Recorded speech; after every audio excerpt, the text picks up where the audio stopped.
Oke teman-teman, jadi kita di sini bakal mengenal lebih dekat siapa itu Bapak Muhammad Husni Tamrin.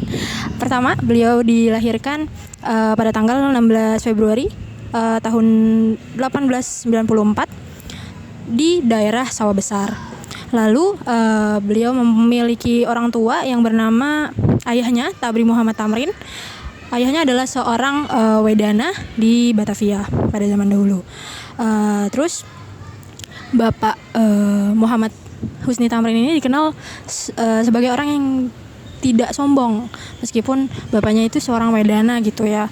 Jadi sejak masa kecil Bapak Tamrin ini bergaul dengan semua kalangan, baik rakyat miskin maupun rakyat yang setara dengan beliau gitu. Jadi dia tidak pilih-pilih gitu ya.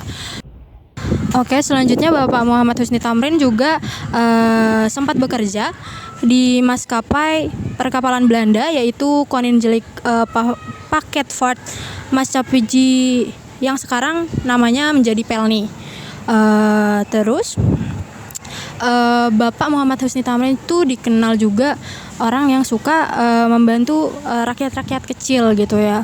Terus Bapak Muhammad Husni Tamrin masuk ke dunia politik dimulai dengan menjadi anggota Gemeentarat Batavia pada 29 Oktober tahun 1919.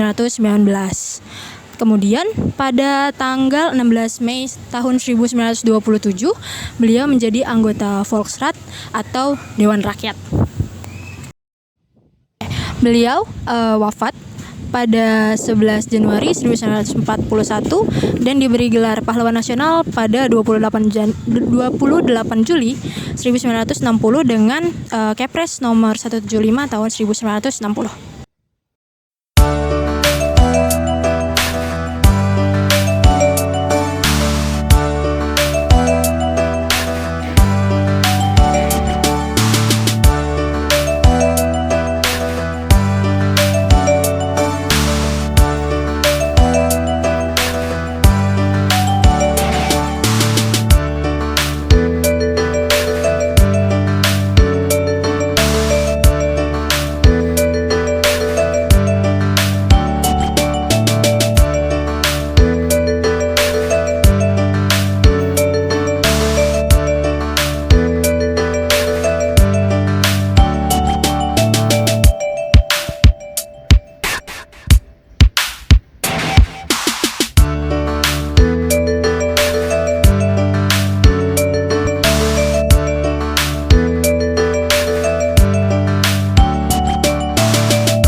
Oke, di sini kita terdapat replika sebuah penggeledahan tentang suasana di rumah MH Tamrin yang sedang MH Tamrin ini sedang terbaring sakit, tapi tiba-tiba tentara Belanda datang untuk menggeledah semua rumah karena terdapat dokumen-dokumen penting.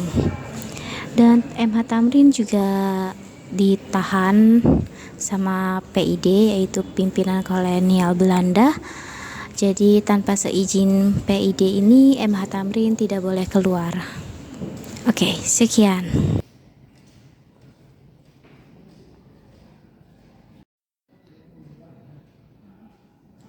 Oke, di sini terdapat delman yang itu pada saat waktu dulu itu alat transportasi yang sering dipakai. Nah, ayo kita ke kereta jenazah MH Tamrin.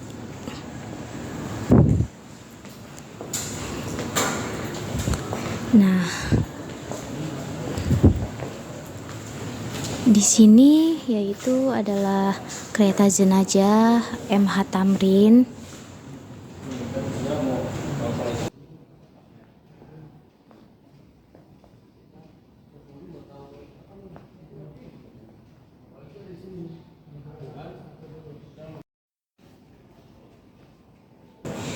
Oke, di sini ada peninggalan meja pembaringan jenazah Bapak Tamrin, Bapak MH Tamrin, dan terdapat juga lukisannya. Dan di sini ada foto-foto tentang MH Tamrin dan kematiannya. Oke.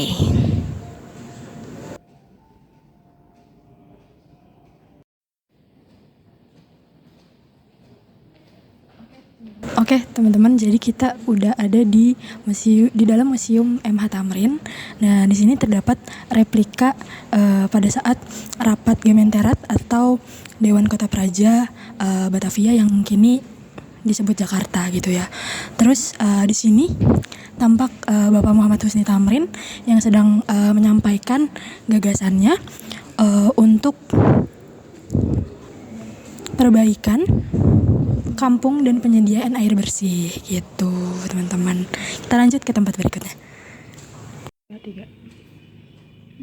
Baik teman-teman, selanjutnya di sini ada beberapa tokoh penting dalam pengusiran penjajah dari Indonesia. Yang pertama di sini ada Ki Hajar Dewantara. Selanjutnya ada Abdul Rahman Saleh. Yang ketiga ada Imam Syafi'i. Yang keempat ada Haji Muhammad Arif. Selanjutnya ada Syekh Said Utsman.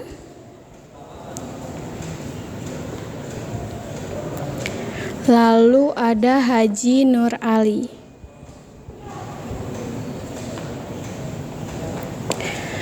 Selanjutnya ada Mahbub Junaidi. Lalu ada Entong Gendut.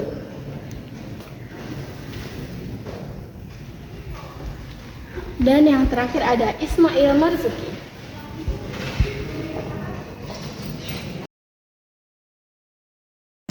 Nah, selanjutnya di sini ada beberapa peninggalan barang-barang peninggalan Bapak Muhammad Husni Tamrin. Yang pertama ada belangkon. Ini belangkonnya pernah digunakan Bapak Tamrin pada saat Kongres Pemufakatan Perhimpunan Politik Kebangsaan Indonesia atau disingkat P3KI kedua di Surakarta pada tahun 1939. Kemudian ini ada piring keramik. Dan yang terakhir ini ada radio Philips. Radio ini merupakan salah satu media informasi yang dimiliki oleh MH Tamrin untuk mendapatkan informasi dan perkembangan yang terjadi pada siaran stasiun radio dalam maupun luar negeri.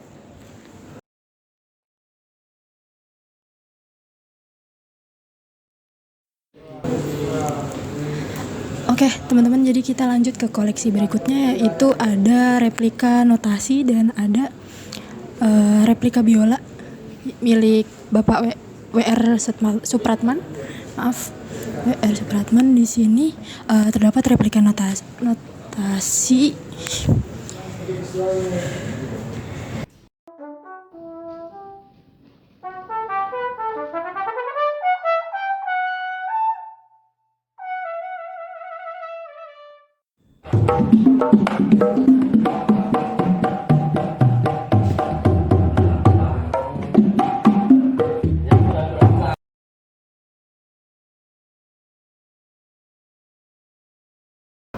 Oke teman-teman, selanjutnya di sini saya ingin menunjukkan sedikit gambaran replika rumah tradisional Betawi yang dahulunya mungkin dipakai oleh para peserta, yaitu MH Tamrin. Seperti ini di sebelah kiri ini terdapat foto yang dimana dahulu itu ada sebuah anggota Posrat di tahun 1935 dan terdiri dari seperti ini anggota-anggotanya. Dan di sebelah sini terdapat foto sepasang suami istri MH Tamrin dan di sebelah sana juga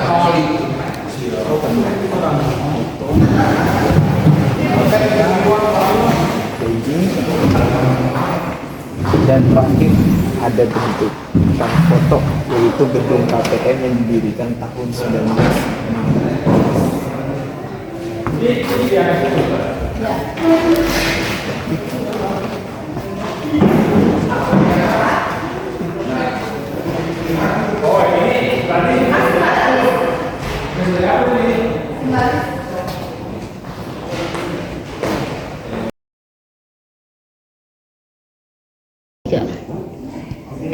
Teman-teman, selanjutnya di sini saya ingin memperlihatkan ada sebuah sepeda ontel yang dahulunya itu pernah dipakai oleh Bapak Ahmad Tamrin untuk kehidupan sehari-harinya. Dan di samping sepeda ontel tersebut terdapat beberapa foto. Yang pertama ada sekolah Poli Wilen 3, dan di sebelah kanannya ada potret murid Koningin Wilen 3 School, dan di depannya itu terdapat foto Bapak MH Tamrin beserta istri, dan di sebelahnya terdapat foto Bapak MH Tamrin beserta kakaknya.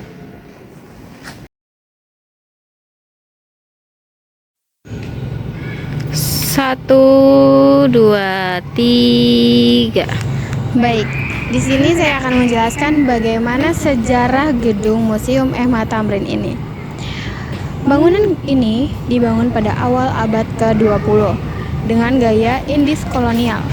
Pemilik awal bangunan ini adalah orang berkebangsaan Belanda yang bernama Meneer de Haas. Pada awalnya, bangunan ini difungsikan sebagai tempat penyimpanan buah-buahan impor dari Australia dan juga merupakan tempat pemotongan hewan. Tanah dan bangunan kemudian dibeli oleh MH Tamrin berdasarkan surat jual beli nomor 336 tertanggal 12 Maret 1927. Bangunan tersebut kemudian dipugar menjadi ruangan yang lebih besar dan luas. MH Tamrin dengan senang hati mempersilahkan gedung ini untuk dipergunakan masyarakat, diantaranya untuk keperluan pertemuan, kegiatan organisasi kemasyarakatan, dan juga sarana pendidikan.